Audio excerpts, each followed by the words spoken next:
राधे राधे श्याम से मिला दे हमको, हो राधे राधे श्याम से मिला दे हमको, सांवरे का दर्श करा दे हमको, सांवरे का दर्श करा दे हमको, राधे राधे श्याम मिला दे, श्री राधे राधे श्याम मिला दे। जय श्री हरे कृष्णा। राधे राधे। आप सभी पर श्री हरि की कृपा सदा के लिए बनी रहे। आप सभी को कामिका एकादशी व्रत की हार्दिक ढेरों शुभकामनाएं। आज के इस वीडियो में आप सुनेंगे कामिका एकादशी व्रत कथा, एकादशी माता की आरती। आइए कथा प्रारंभ करने से पहले भगवान श्री हरि की स्तुति करें, ध्यान करें। पुराणों में उल्लेख है, जो भी भगवान श्री हरि की स्तुति करता है उस व्यक्ति के सभी कष्ट दूर होते हैं और श्री हरि उससे प्रसन्न होते हैं।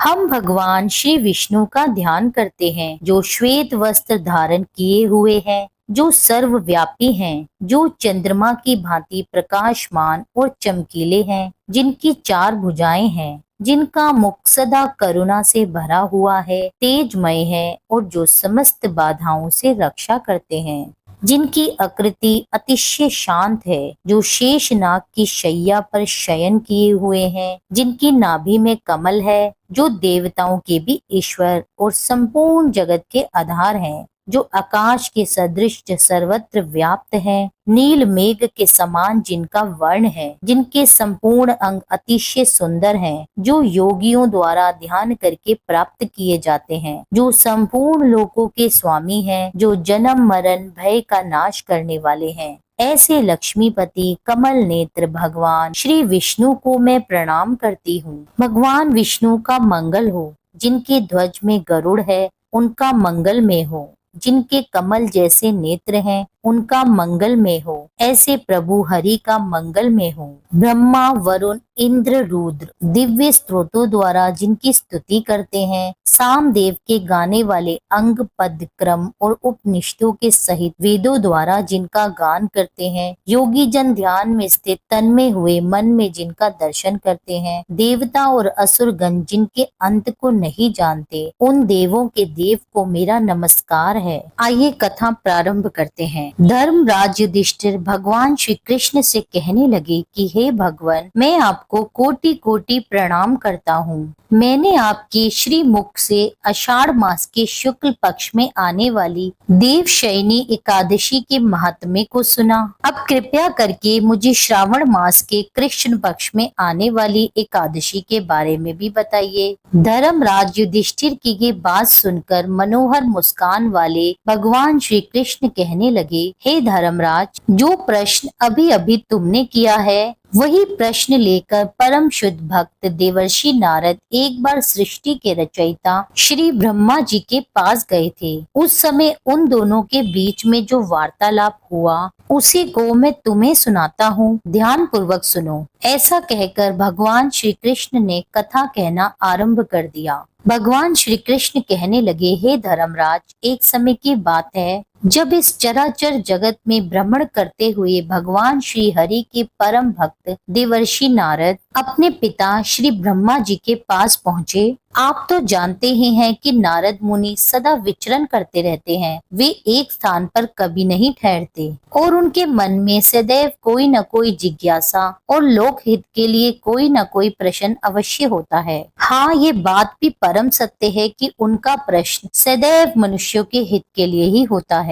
अब तुम सुनो, एक ऐसा ही प्रश्न उन्होंने ब्रह्मा जी से भी पूछा। वे कहने लगे, हे कमलासन, हे परम पिता, पवित्र श्रवण मास की कृष्ण पक्ष में कौन सी एकादशी आती है? इसकी पूजा विधि क्या है और इस व्रत में किसकी पूजा करनी चाहिए? इस व्रत के करने से क्या लाभ होता है? कृपया करके आप मुझे बताइए। नारद जी के इस प्रश्न को सुनकर श्री ब्रह्मा जी कहने लगे, हे नारद, लोक कल्याण के लिए जो प्रश्न तुमने मुझसे किया है अब उसका उत्तर भी सुनो। श्रवण मास के कृष्ण पक्ष में आने वाली परम कल्याणी एकादशी को कामिका एकादशी कहा जाता है। यह एकादशी इतनी पवित्र और पावन होती है कि उसके स्मरण और श्रवण मात्र से वेदों में वर्णित वाजपेयी यज्ञ, करने का फल प्राप्त हो जाता है। जो मनुष्य इस एकादशी के दिन चतुर्भुज रूप में शंख, चक्र, गदा और पद्म धारण किए हुए भगवान श्री हरि की पूजा करता है, उसे हर तरह के पुण्य के फल की प्राप्ति होती है।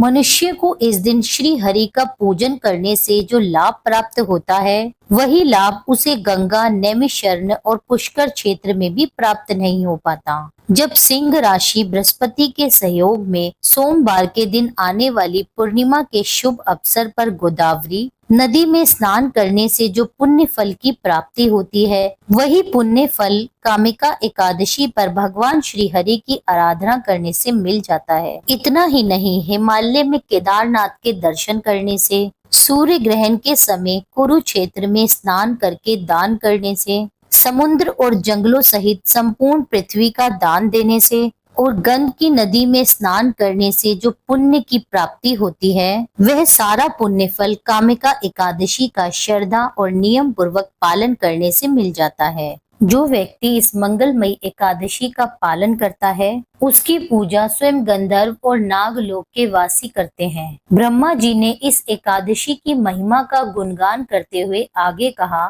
देवर्षि, स्वयं भगवान श्री हरि ने मुझे बताया है, जो मनुष्य कामिका एकादशी के व्रत का नियम पूर्वक पालन करता है, उसे सारे आध्यात्मिक ग्रंथों के अध्ययन से भी ज्यादा पुण्य फल प्राप्त होता है। जो मनुष्य संपूर्ण निष्ठा और नियमों के साथ इस एकादशी का पालन करता है और रात्रि के समय भजन कीर्तन करके श्री हरि में ध्यान लगाता है, उसे यमदूतों के दर्शन कभी नहीं करने पड़ते। इस एकादशी का एक विशेष महत्व और भी है। जो मनुष्य कृष्ण प्रिय तुलसी मंजरी के 9 अंकुर भगवान श्री हरि के चरणों में अर्पित करता है, तुलसी दल अर्पित करता है, उसके अगले पिछले सभी जन्मों के सारे पाप और मूल नष्ट हो जाते हैं। इस दिन तुलसी जी के पौधे के एकमात्र दर्शन करने और घी का दीपक जलाने से सभी रोगों और भय से मुक्ति हो जाती है। तुलसी महारानी भगवान श्री हरि को इतनी प्रिय है कि वह बिना तुलसी दल के अपना कोई भी भोग स्वीकार नहीं करते। कामिका एकादशी वाले दिन अपने नित्य कर्मों से निर्वृत्त होकर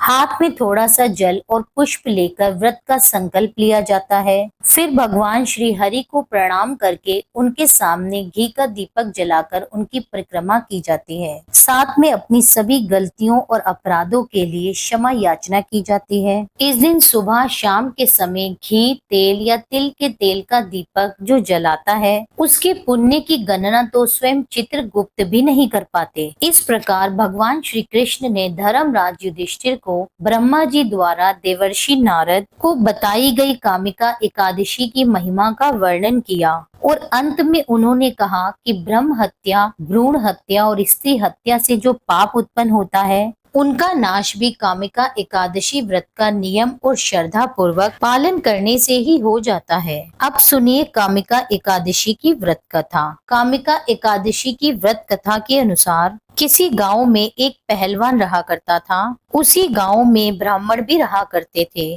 पहलवान बड़ा ही क्रोधी वृत्ति वाला व्यक्ति था। वे बात बात पर क्रोधित हो जाया करता था और किसी से भी झगड़ा कर लिया करता। एक दिन की बात है, गांव में एक ब्राह्मण से उसकी बहस हो गई। बहस इतनी अधिक बढ़ गई कि उन दोनों के बीच में हाथापाई होने लगी। इसी तरह हाथापाई के बीच पहलवान के हाथों से ब्राह्मण की हत्या हो गई। अपने हाथों से मारे गए उस ब्राह्मण की क्रिया पहलवान ने अपने हाथों से करनी चाहिए, लेकिन पंडितों ने उसे क्रिया कर्म में सम्मिलित होने से मना कर दिया।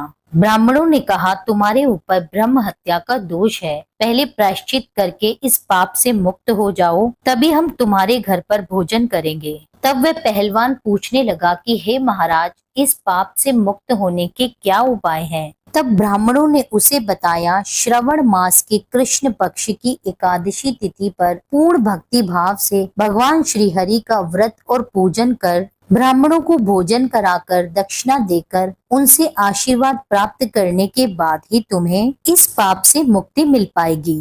तब पंडितों के बताए गए विधि अनुसार व्रत करने वाली रात में भगवान श्री हरि ने उस पहलवान को दर्शन देकर कहा कि मैंने तुम्हारा व्रत स्वीकार कर लिया है, अब तुम्हें इस ब्रह्म हत्या के पाप से मुक्ति मिल गई है। इस व्रत को पूर्ण भक्ति भाव के साथ करने से ब्रह्म हत्या, भ्रूण हत्या आदि सभी पापों का नाश हो जाता है और इस व्रत को करने वाला व्यक्ति इस लोक में सुख भोग कर अंत में विष्णु लोक को प्राप्त हो जाता है। इस कामिका एकादशी के महात्म्य को जो भी भक्त सच्चे मन से पढ़ता अथवा दूसरों को सुनाता है, उस मनुष्य को भी अंत में स्वर्ग लोक की प्राप्ति होती है। यहीं पर कामिका एकादशी व्रत कथा संपूर्ण होती है। प्रेम से बोलिए विष्णु भगवान की जय। अब सुनिए एकादशी माता की आरती।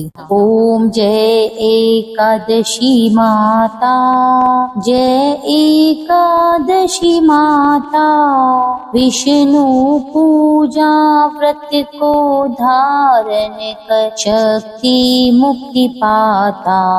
ओम जय एकादशी माता, तेरे नाम गिनाऊं देवी, भक्ति प्रदान करनी, गण गौरव की देनी माता, शास्त्रों में वरनी।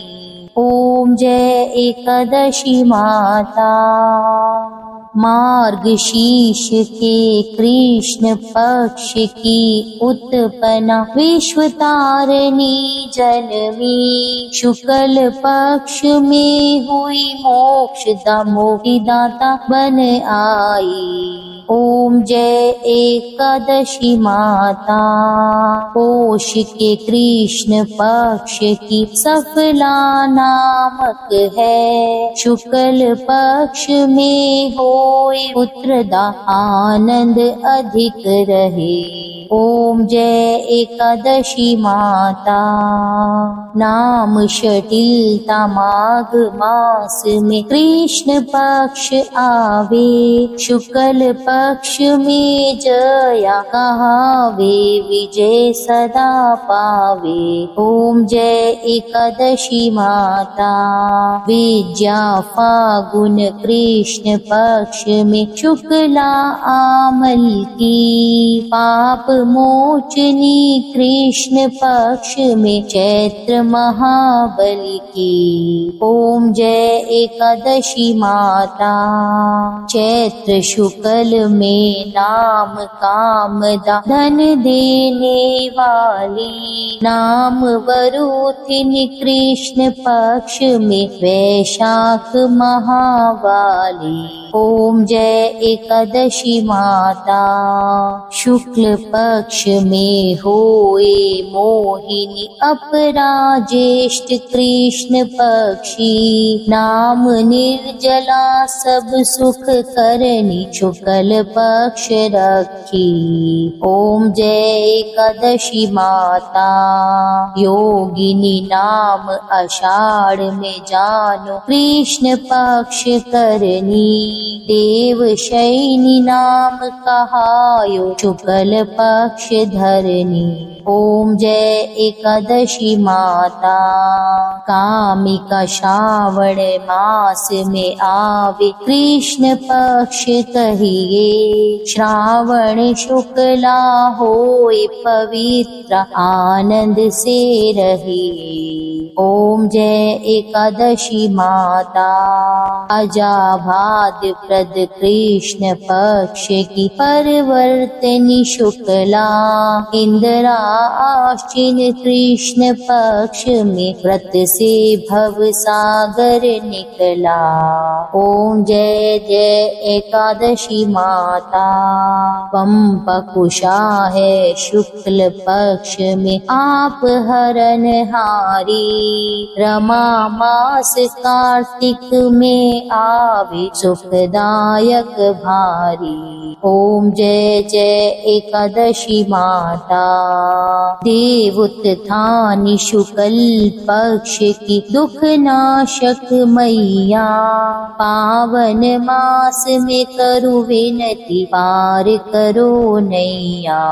ओम जय एकादशी माता, परमा कृष्ण पक्ष में होती, जन मंगल करती। शुक्ल मास में होए पद्मिनी, दुख दरिद्र हरणी। ओम जय एकादशी माता, जो कोई आरती एकादशी की भक्ति सहित गावे, जन गुर दिता स्वर्ग का वासा, निश्चय वह पावे। ओम जय एकादशी माता। यह थी कामिका एकादशी व्रत कथा। उम्मीद करती हूँ ये कथा आपको पसंद आई होगी। वीडियो पसंद आई हो तो वीडियो को लाइक करके मेरे चैनल को सब्सक्राइब कर लीजिए और वीडियो को ज्यादा से ज्यादा अपने फैमिली और फ्रेंड्स के साथ शेयर कीजिए। मिलती हूँ आपसे एक अगली वीडियो में, जब तक के लिए जय श्री राधे।